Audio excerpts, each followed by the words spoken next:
열정적인 헌신. 요한복음 21장 16절. 진정한 헌신. 예수님께서는 우리에게 내 양을 돌보라고 하셨지 너희의 양을 만들라고 하지 않으셨습니다. 봉사라는 영역에 있어서도 우리가 분명하게 구별해야 할 것이 있습니다. 우리는 기독교적인 방식을 따라 일하는 것을 봉사라고 여깁니다. 그러나 예수님은 주를 위해 어떤 일을 하는가가 아니라 주께 어떤 존재가 되어 있는가를 봉사라고 부르십니다. 진정한 봉사는 주님과의 친밀한 관계 안에서 진정한 그리스도인이 될 때 자연스럽게 나옵니다. 제자가 되는 것은 어떤 믿음이나 어떤 교리를 고수하는 것이 아닙니다. 오로지 예수님께 헌신하는 사람들이 제자의 길을 갑니다. 예수님께서는 제자의 도에 대해 말씀하실 때 제자가 되기 위해서는 오로지 주님께 헌신해야 한다고 명백히 선언하셨습니다. 주님께 드리는 헌신은 주님이 누구신지 아는 것입니다. 성령께서 우리를 만지시고 우리 안에서 주님이 누구신지를 깨닫게 될 때 진정한 헌신이 시작됩니다. 진정한 순종. 사람들은 예수님께 헌신하기를 원하지 않고 예수님의 사역에만 헌신하기를 원합니다. 사역이라는 말로 아름답게 포장하지만 사실은 자신의 목적을 이루기 위해 일할 뿐입니다. 예수님의 사역을 잘 보십시오. 주님은 인간들을 구원하시기 위해 십자가에서 돌아가셨습니다. 그런데 이 놀라운 구원 사역은 이렇게 이루어졌습니다. 주님이 순종하신 첫째 대상은 사람의 필요가 아니라 아버지의 뜻이었습니다. 인간을 구원하신 것도 주님께서 아버지께 순종함으로 오는 자연적인 결과였습니다. 진정한 순종은 오로지 하나님 아버지의 뜻을 따르는 것입니다. 자신을 내세우지 않을 때 우리는 그것을 겸손이라고 부르게 될 것입니다. 우리가 온전히 순종할 때 겸손하다는 것은 땅에 떨어진 미랄 같은 존재가 된다는 의미입니다. 땅에 떨어진 미랄은 썩어지지만 조만간 싹을 틔웁니다. 그 순간 모든 광경이 다르게 변할 것입니다. 김병삼 목사의 매일 만나 365, 오늘은 6월 19일 열정적인 헌신이라는 주제로 제목으로 말씀을 나누겠습니다. 첫 번째, 진정한 헌신.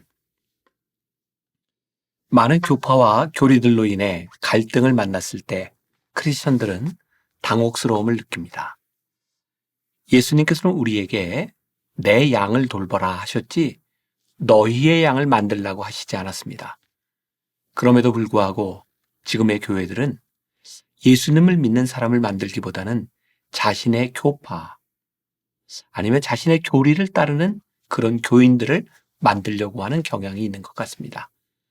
봉사라는 영역에 있어서도 우리가 분명하게 구별해야 할 것이 있습니다. 챔버스는 이렇게 말합니다. 우리는 기독교적인 방식을 따라 일하는 것을 봉사라고 여깁니다.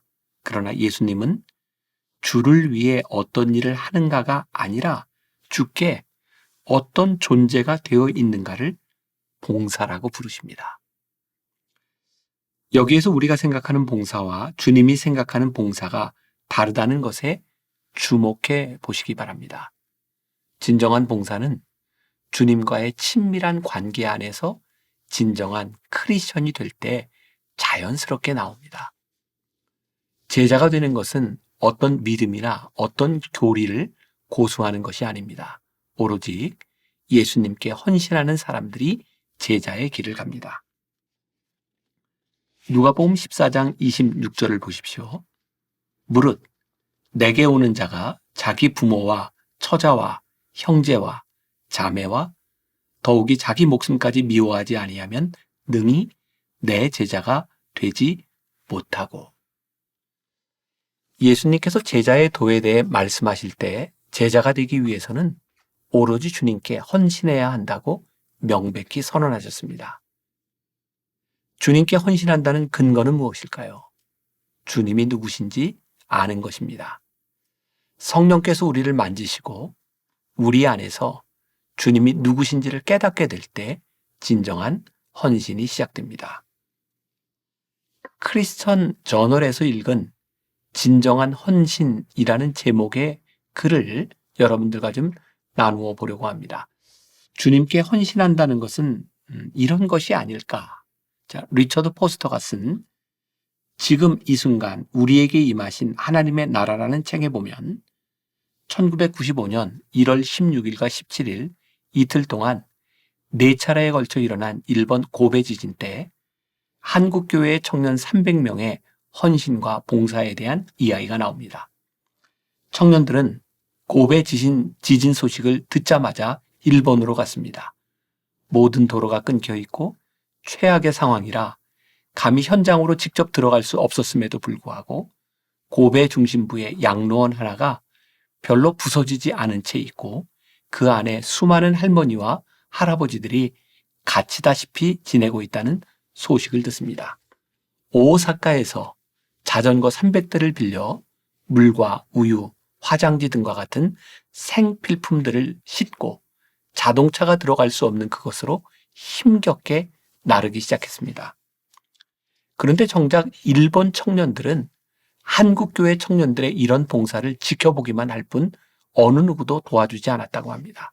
오히려 저 한국 청년들이 왜 이곳에 와서 저런 짓을 하는가라며 의아해했습니다.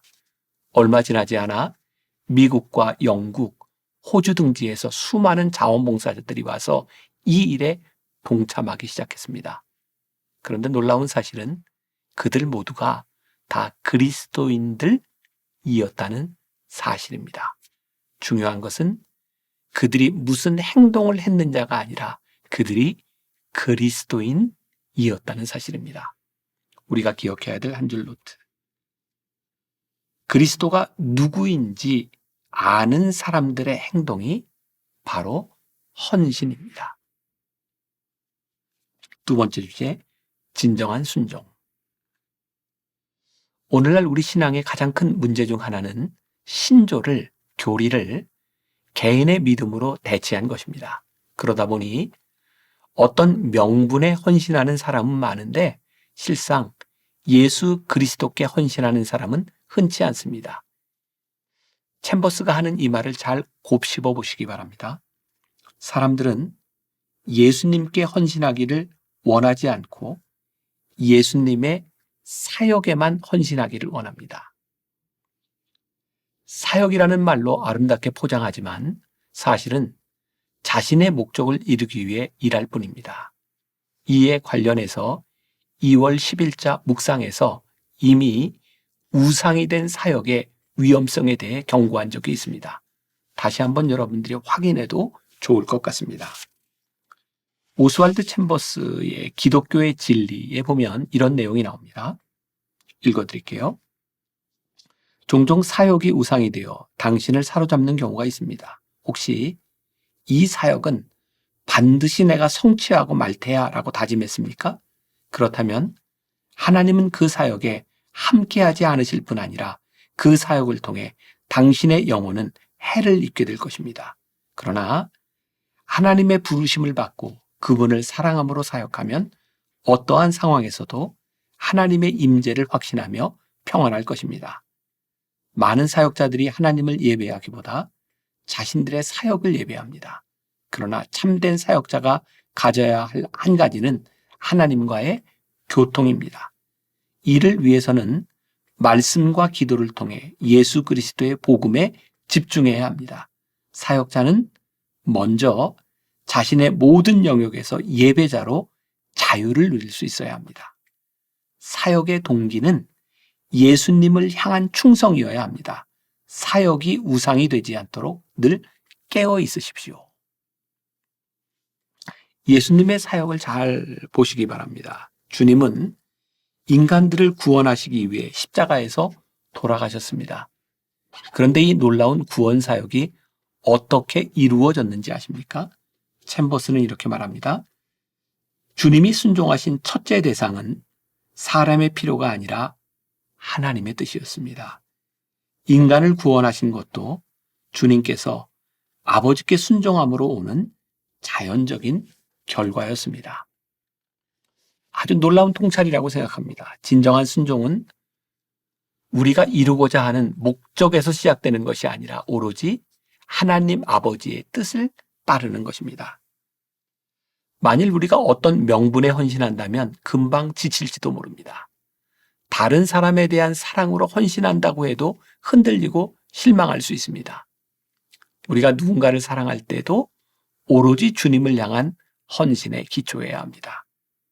주님께 철저하게 순종하는 삶을 산다면 굳이 우리 자신을 내세우지 않아도 될 것입니다. 자신을 내세우지 않을 때 우리는 그것을 겸손이라고 부르게 될 것입니다. 우리가 온전히 순종할 때 겸손하다는 것은 땅에 떨어진 미랄 같은 존재가 된다는 의미입니다. 땅에 떨어진 미랄은 썩어지지만 조만간 싹을 틔웁니다. 그 순간 모든 광경이 다르게 변할 것입니다. 우리가 기억해야 될 한 줄 노트. 진정한 순종은 우리의 목적을 이루는 것이 아니라 하나님의 뜻을 따르는 것입니다. 오늘 하루 우리가 품고 살아가야 될 질문입니다. 당신이 이루고자 하는 목적이 하나님의 뜻과 일치한다고 확신할 수 있습니까? 기도하겠습니다.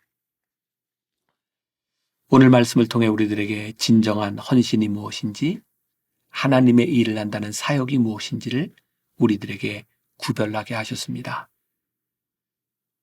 하나님께서는 우리들에게, 제자들에게 내 양을 치라 라고 말씀하셨지 너희의 양을 만들라고 말씀하지 않았다는 것을 우리들이 기억하기를 원합니다.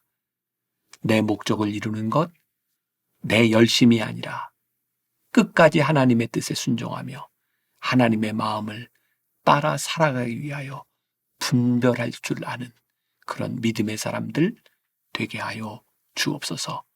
오늘 하루 우리의 삶이 주님 앞에 합당한 삶을 살게 하여 주옵소서. 예수님의 이름으로 기도했습니다. 아멘. 그리스도가 누구인지 아는 사람들의 행동이 바로 헌신입니다. 진정한 순종은 우리의 목적을 이루는 것이 아니라 하나님의 뜻을 따르는 것입니다. 당신이 이루고자 하는 목적이 하나님의 뜻과 일치한다고 확신할 수 있습니까?